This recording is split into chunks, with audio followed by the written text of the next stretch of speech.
మెత్తగా ఉండకండి. నేను మౌనంగా ఉన్నానంటే మెత్తగా ఉన్నాను కాదు, గట్టి పడుతున్నాను అర్థం. ఒకసారి నేను కామ్గా ఉన్నానంటే నేను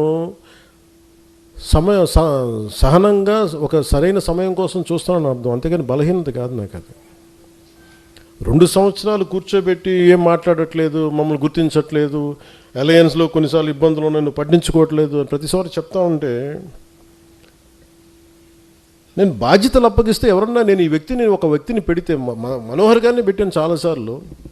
మనోహర్ గారి మీద 100 మంది కంప్లైంట్లు, హరిప్రసాద్ గారిని పెడితేనేమో ఆయన మీద ఒక కంప్లైంట్లు.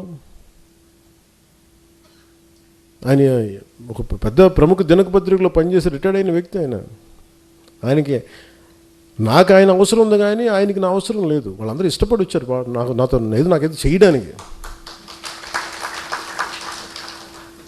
ఇలాంటి వాళ్ళందరినీ కూర్చోబెట్టి మన వాళ్ళే ఇట్లా మాట్లాడుతూ ఉంటే నేనేమనుకున్నానంటే, దీనికి ఫర్ ఎగ్జాంపుల్ ఒక పార్టీ నడపాలి అంటే ఒక మిలిటరీ యూనిట్ నడిపినట్టు డిసిప్లిన్ కావాలి.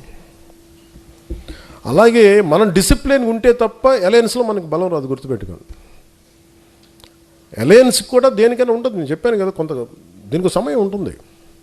ఈ లోపల మీరు కూడా బలపడాలి. బలపడటం అంటే కూర్చోబెట్టి పదవులని కాదు, ఏకభావంతో ఏకాభిప్రాయంతో ఉండటం. అవన్నీ లేకుండా పదవులు రాగానే అదే అందరూ చప్పబడిపోయారండి అనిపించింది. ఇన్ని వేల పదవులు ఇస్తే ఉత్తేజం పొంది బలంగా ఉంటారంటే ఎవరు మాట్లాడటం మానేశారు. నేను ఎప్పుడు చెప్పి ఇంత పేరున్నాగా నాకు ఎప్పుడు ఆకలి, నా పౌరుషం పోవాలి, నా కొట్లాడే గుణం పోలేదు నాకు, ఇంకా పెరిగిందే కానీ. అలాంటిది పదవులు ఇవ్వగానే అందరూ కామ్ అయిపోయి హుందాగా పెద్ద మనుషులు అయిపోయారు. దానికైతే జనసేనకి మీరు ఉండాల్సిన అవసరం లేదు.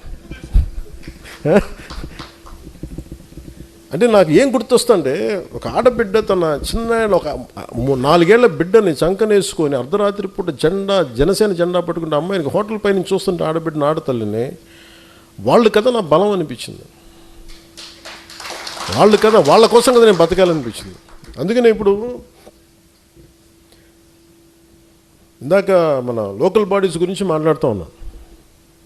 ఒకసారి జనసేన లోకల్ బాడీస్ ఎలా పనిచేసినాయి, 1924 లోకల్ బాడీస్ ఎన్నికలు వచ్చి మీరు ఎలా కొట్లాడారు? గెలవడానికి కొట్లాడలా, పోరాటానికి కొట్లాడారు. మీరు ఆత్మగౌరవం కోసం కొట్లాడే. మేము నిలబడితే నువ్వెవడరా మమ్మల్ని ఆపు చేయడానికి, మనల్ని ఎవడరా ఆపేది, నువ్వెవడరా మమ్మల్ని ఆపేది, ఇంతే. దీనికోసం జస్ట్ ఒక పంతంతో కొట్టారు.